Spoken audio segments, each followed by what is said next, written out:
मेरे प्यारे देशवासियों, नमस्कार। आज आपसे मन की बात एक ऐसे समय कर रहा हूं जब कोरोना हम सभी के धैर्य, हम सभी के दुख बर्दाश्त करने की सीमा की परीक्षा ले रहा है। बहुत से अपने हमें असमय छोड़कर चले गए हैं। कोरोना की पहली वेव का सफलतापूर्वक मुकाबला करने के बाद देश हौसले से भरा हुआ था, आत्मविश्वास से भरा हुआ था। लेकिन इस तूफान ने देश को झकझोर दिया है। साथियों, बीते दिनों इस संकट से निपटने के लिए मेरी अलग-अलग सेक्टर्स के एक्सपर्ट्स के साथ, विशेषज्ञों के साथ लंबी चर्चा हुई है। हमारी फार्मा इंडस्ट्री के लोग हों, वैक्सीन मैन्युफैक्चरर्स हों, ऑक्सीजन के प्रोडक्शन से जुड़े लोग हों या फिर मेडिकल फील्ड के जानकार, उन्होंने अपने महत्वपूर्ण सुझाव सरकार को दिए हैं।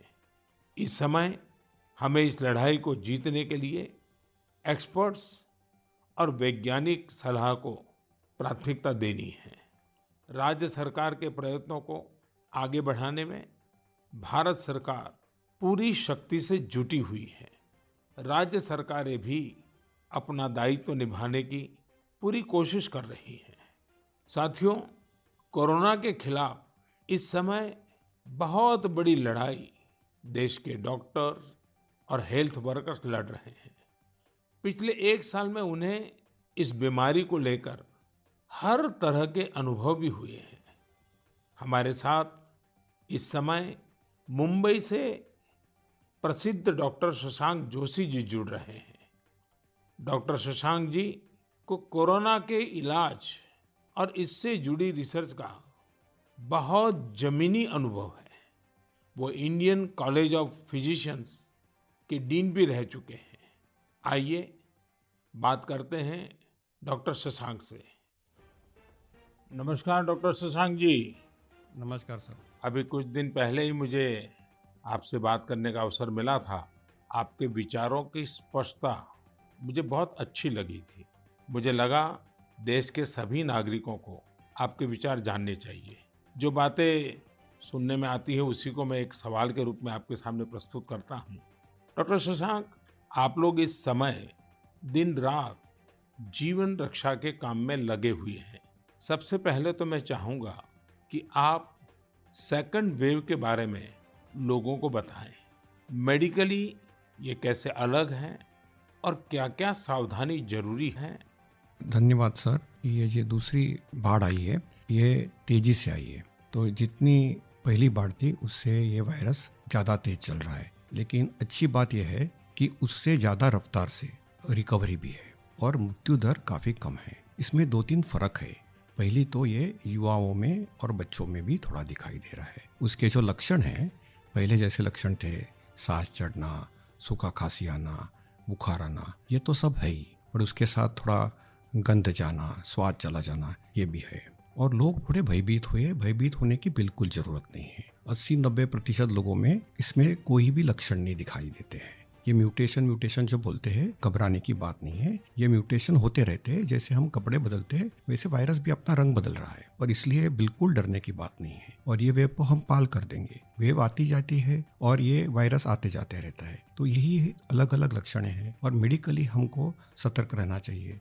एक 14 से 21 दिन का ये कोविड का टाइम टेबल है। इसमें वैद्यकीय सलाह लेना चाहिए। डॉक्टर शशांक, मेरे लिए भी आपने जो एनालिसिस बताया बड़ा इंटरेस्टिंग है।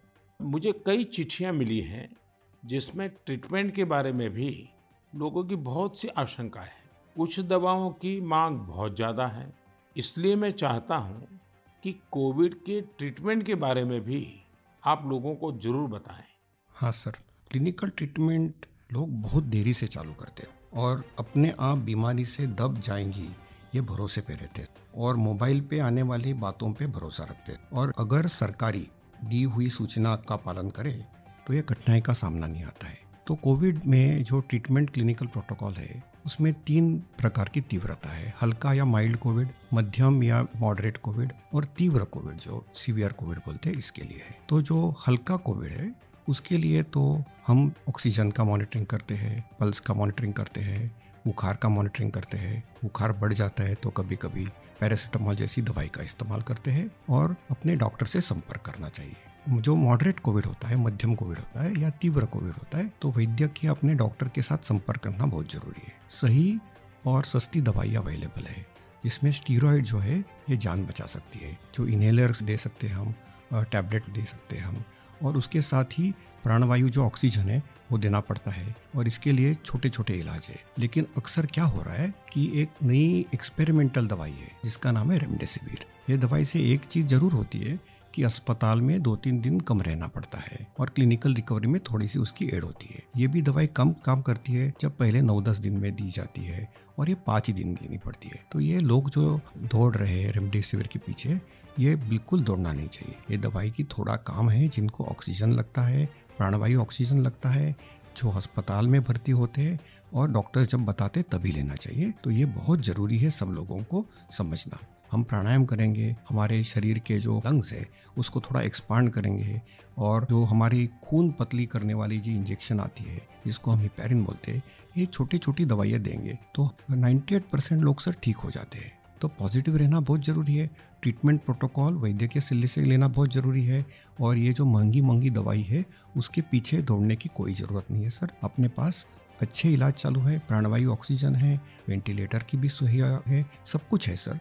और कभी कभी ये दवाई यदि मिल जाती है तो योग्य लोगों में ही देनी चाहिए। तो इसके लिए बहुत भ्रम पैदा हुआ है और इसलिए ये स्पष्टीकरण देना चाहता हूँ सर कि अपने पास वर्ल्ड की सबसे बेस्ट ट्रीटमेंट अवेलेबल है। आप देखेंगे कि भारत में सबसे अच्छा रिकवरी रेट है। आप यदि कंपेयर करेंगे यूरोप के लिए, अमेरिका, वहीं से भी हमारे यहाँ के ट्रीटमेंट प्रोटोकॉल से मरीज ठीक हो रहे हैं सर। डॉक्टर शशांक, आपका बहुत बहुत धन्यवाद। डॉक्टर शशांक ने जो जानकारियाँ हमें दी वो बहुत ज़रूरी है और हम सबके काम आएगी।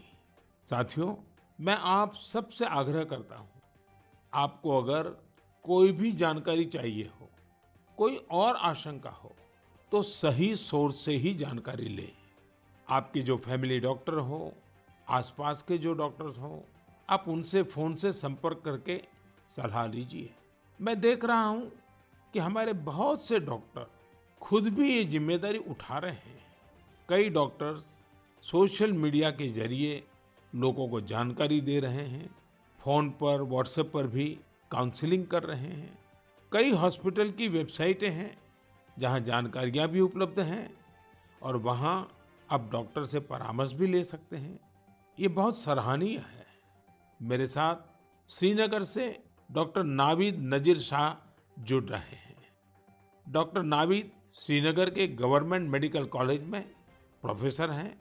नावीद जी अपनी देखरेख में अनेकों कोरोना पेशेंट्स को ठीक कर चुके हैं और रमजान के इस पवित्र माह में डॉक्टर नावीद अपना कार्य भी निभा रहे हैं और उन्होंने हमसे बातचीत के लिए समय भी निकाला है।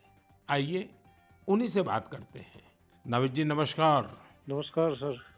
डॉक्टर नावीद, मन की बात के हमारे श्रोताओं ने इस मुश्किल समय में पैनिक मैनेजमेंट का सवाल उठाया है। आप अपने अनुभव से उन्हें क्या जवाब देंगे? देखिए, जब कोरोना शुरू हुआ तो कश्मीर में जो सबसे पहला हॉस्पिटल डिजिग्नेट हुआ एज कोविड हॉस्पिटल वो हमारा सीडी हॉस्पिटल था जो मेडिकल कॉलेज के अंडर में आता है। तो उस टाइम एक खौफ का माहौल था लोगों में।